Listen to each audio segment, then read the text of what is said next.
me Verita Joby. Again, welcome back to Soren Spicy. Soren Spicy പുതിയൊരു എപ്പിസോഡിലോട്ട് എല്ലാവർക്കും സ്വാഗതം.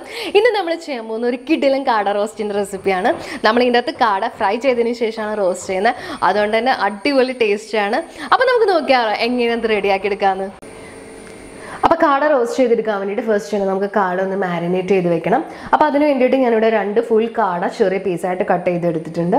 പിന്നെ നമുക്ക് ആവശ്യമുള്ള പൊടികൾ എന്ന് പറയുകയാണെങ്കിൽ ഒരു 1/4 ടീസ്പൂൺ മഞ്ഞൾപ്പൊടി വേണം, 1 ടീസ്പൂൺ കാശ്മീരി ചില്ലി പൗഡർ വേണം, 1/2 ടീസ്പൂൺ ഗരം മസാല വേണം, 1/4 ടീസ്പൂൺ കുരുമുളക് പൊടി വേണം, ഒരു 1/4 ടീസ്പൂൺ ഇഞ്ചി വെളുത്തുള്ളി പേസ്റ്റ് വേണം, പിന്നെ ആവശ്യത്തിന് ഉപ്പ് വേണം. അപ്പോൾ ഇത്രയും കാര്യങ്ങൾ വേണം നമുക്ക് മാരിനേഷന് വേണ്ടിയിട്ട്. അപ്പോൾ ഞാൻ ഇതൊന്ന് മാരിനേറ്റ് ചെയ്യാൻ പോവാണ്. അപ്പോൾ കാട മാരിനേറ്റ് ചെയ്ത് വെക്കാൻ വേണ്ടിയിട്ട് ഞാൻ കാടയിലോട്ട് പൊടികൾ ചേർത്ത് കൊടുക്കുകയാണ്. മഞ്ഞൾപ്പൊടി, മുളക് പൊടി, കുരുമുളക് പൊടി, ഗരം മസാലപ്പൊടി, ഇഞ്ചി വെളുത്തുള്ളി പേസ്റ്റ്, ഇനി നമുക്ക് ആവശ്യത്തിന് ഉപ്പും കൂടെ ചേർത്ത് കൊടുക്കാം. ഇനി എല്ലാം കൂട്ടിയിട്ട് നന്നായിട്ട് കാട ഒന്ന് മിക്സ് ചെയ്തെടുക്കുക. അപ്പോൾ ഞാൻ എല്ലാം കൂട്ടിയിട്ട് കാട നന്നായിട്ട് മിക്സ് ചെയ്ത് കൊടുത്തിട്ടുണ്ട്. ഇനി മസാല എല്ലാം നന്നായിട്ട് കാടയിൽ പിടിക്കാൻ വേണ്ടിയിട്ട് നമുക്കിത് 1/2 മണിക്കൂർ ഒന്ന് എടുത്ത് വെക്കാം. അപ്പം ഞാനിതൊരു 1/2 മണിക്കൂർ എടുത്ത് വെക്കാൻ പോവാണ്. അപ്പോൾ മാരിനേഷന് വെച്ച കാട നമ്മൾ എടുത്തിട്ടുണ്ട്, 1/2 മണിക്കൂർ കഴിഞ്ഞിട്ടുണ്ട്.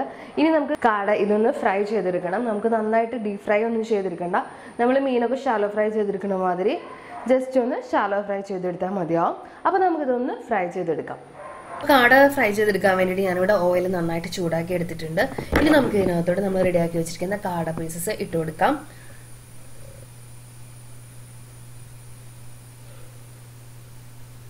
അപ്പം ഞാനൊരു പകുതി കാട ഇതിനകത്തോട്ട് ഇട്ട് കൊടുത്തിട്ടുണ്ട്. ഇനി നമുക്ക് ഈ സൈഡ് ഒന്ന് ഫ്രൈ ആയി വരണവരെ ഒന്ന് വെയിറ്റ് ചെയ്യാം. അപ്പം കാടയുടെ ഈ ഒരു സൈഡ് നല്ല ഫ്രൈ ആയി വന്നിട്ടുണ്ട്. ഇനി നമുക്ക് തിരിച്ചിട്ട് കൊടുക്കാം.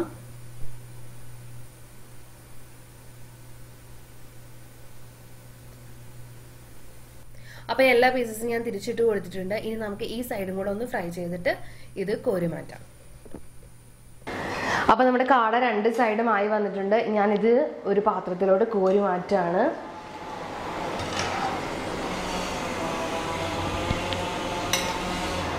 അപ്പോൾ ഇതിനകത്തുള്ള ഈ വെളിച്ചെണ്ണ നമുക്ക് റോസ്റ്റ് ചെയ്യാൻ വേണ്ടിയിട്ട് യൂസ് ചെയ്യാം.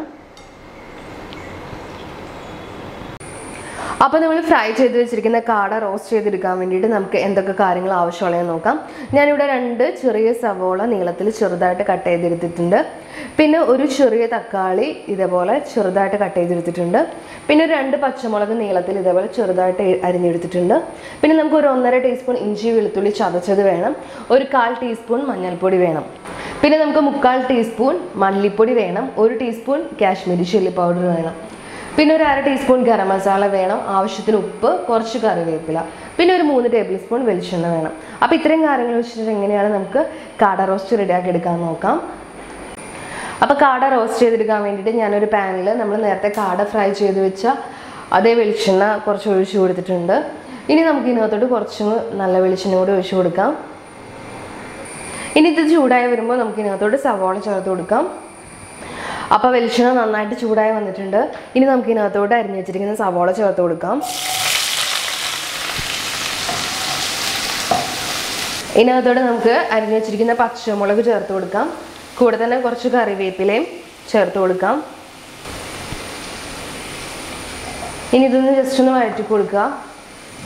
സവാള ജസ്റ്റ് ഒന്ന് വാടി വരുമ്പോൾ നമുക്ക് ഇതിനകത്തോട്ട് ഇഞ്ചി വെളുത്തുള്ളി ചതച്ചത് ചേർത്ത് കൊടുക്കാം. സവാള ജസ്റ്റ് ഒന്ന് വഴന്ന് വന്നിട്ടുണ്ട്. ഇനി നമുക്ക് ഇതിനകത്തോട്ട് ഇഞ്ചി വെളുത്തുള്ളി ചതച്ചത് ചേർത്ത് കൊടുക്കാം. ഇത് നന്നായിട്ടൊന്ന് വഴറ്റി കൊടുക്കുക. കൂടെ തന്നെ നമുക്ക് ഇതിനകത്തോട്ട് കുറച്ച് ഉപ്പ് ചേർത്ത് കൊടുക്കാം. സവാള പെട്ടെന്ന് വഴന്ന് വരാൻ വേണ്ടിയിട്ടാണ്. അപ്പം അതിന് ഉപ്പും കൂടി ചേർത്ത് നന്നായിട്ട് ഒന്ന് ഇളക്കി കൊടുക്കുകയാണ്. ഇനി നമുക്കിതൊന്ന് സവാള ഒരു ബ്രൗൺ കളറായി വരണ വരെ നമുക്ക് നന്നായിട്ടതൊന്ന് വഴറ്റി കൊടുക്കാം. അപ്പോൾ സവാളയൊക്കെ നന്നായിട്ട് വാടിയിട്ട് ഒരു ബ്രൗൺ കളറായി വന്നിട്ടുണ്ട്. ഇനി നമുക്ക് ഇതിനകത്തോട്ട് അരിഞ്ഞ് വെച്ചിരിക്കുന്ന തക്കാളി ചേർത്ത് കൊടുക്കാം.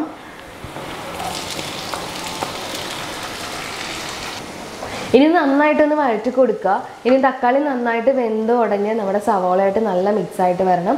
അപ്പോൾ അതുവരെ നമുക്കിതൊന്ന് വഴറ്റി കൊടുക്കാം. അപ്പോൾ നമ്മുടെ തക്കാളി നന്നായിട്ട് വെന്ത് ഉടഞ്ഞ് സവാളയായിട്ട് നല്ല മിക്സായി വന്നിട്ടുണ്ട്. അപ്പോൾ നമുക്ക് ഈ ഒരു പരുവാണ് വേണ്ടത്. ഇനി നമുക്ക് ഇതിനകത്തോട്ട് പൊടികൾ ചേർത്ത് കൊടുക്കാം. അപ്പോൾ പൊടികൾ ചേർത്ത് കൊടുക്കുമ്പോൾ തീ നന്നായിട്ട് കുറച്ച് വെക്കുക. അപ്പോൾ ഞാൻ പൊടികൾ ചേർത്ത് കൊടുക്കുകയാണ്. മഞ്ഞൾപ്പൊടി, മല്ലിപ്പൊടി, മുളക് പൊടി, ഗരം മസാലപ്പൊടി.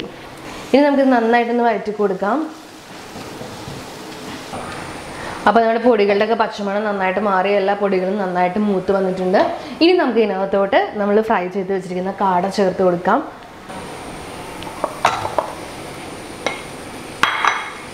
ഇനി ഇത് നന്നായിട്ടൊന്ന് മിക്സ് ചെയ്ത് കൊടുക്കുക. ആ മസാലയൊക്കെ കാടേവ നന്നായിട്ടൊന്ന് പിടിക്കാൻ വേണ്ടിയിട്ടാണ് ഇത്. അപ്പോൾ ഇതൊന്ന് നന്നായിട്ട് നമുക്കിതൊന്ന് മിക്സ് ചെയ്ത് കൊടുക്കാം. അപ്പോൾ ഇനി നന്നായിട്ട് മിക്സ് ചെയ്ത് കൊടുത്തിട്ടുണ്ട്. ഇനി നമുക്ക് ഒരല്പം വെള്ളം ഇതിനകത്തോട്ട് ഒഴിച്ച് കൊടുക്കണം. കാരണം നമ്മൾ കുറച്ച് ഫ്രൈ ചെയ്തെടുത്തിട്ടുള്ളൂ കാട, ബാലൻസ് കൂടെ കാട വേവാനുണ്ട്. അപ്പോൾ നമുക്ക് ഒരു 1/4 കപ്പ് വെള്ളം ഇതിനകത്തോട്ട് ഒഴിച്ച് കൊടുക്കാം. എന്നിട്ട് ഇത് നന്നായിട്ട് ഇതൊന്ന് മിക്സ് ചെയ്ത് കൊടുക്കാം ഒന്നും കൂടെ. അപ്പോൾ ഇനി നന്നായിട്ട് വെള്ളമൊഴിച്ച് മിക്സ് ചെയ്ത് കൊടുത്തിട്ടുണ്ട്. ഇനി നമുക്കിത് മൂടി വെച്ചിട്ടൊന്ന് വേവിച്ചെടുക്കണം. നമ്മൾ കുറച്ച് ഫ്രൈ ചെയ്ത് എടുത്തിട്ടുണ്ട്. അപ്പോൾ ബാലൻസ് കൂടി കാട കുറച്ചും കൂടി വേവാനുള്ളൂ. അപ്പോൾ കാടയ്ക്ക് വളരെ കുറച്ച് വേവുള്ളൂ, വളരെ കുറച്ച് സമയം മാത്രം നമുക്ക് വെന്താൽ മതി. അപ്പോൾ നമുക്കിത് കാട വേവുന്ന വരെ ഒന്ന് മൂടി വെച്ച് വേവിക്കാം.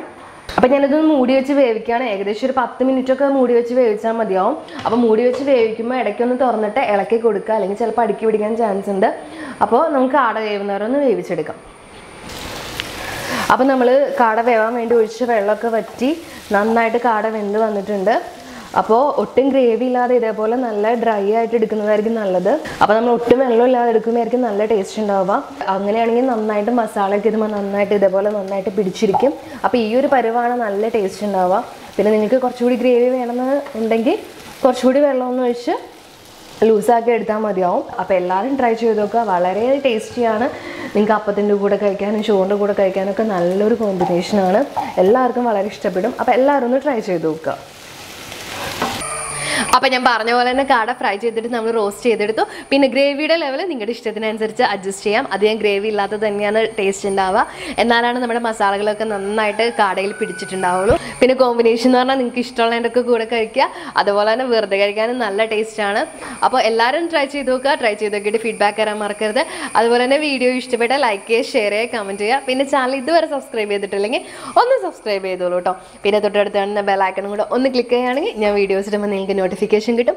പിന്നെ വീഡിയോ ഇഷ്ടപ്പെട്ട് ലൈക്ക് ചെയ്യുക, ഷെയർ ചെയ്യുക, കമൻറ്റ് ചെയ്യുക. അപ്പോൾ നമുക്കിനി അടുത്ത വീഡിയോയിൽ വേറൊരു റെസിപ്പി ആയിട്ട് കാണാം. Bye bye.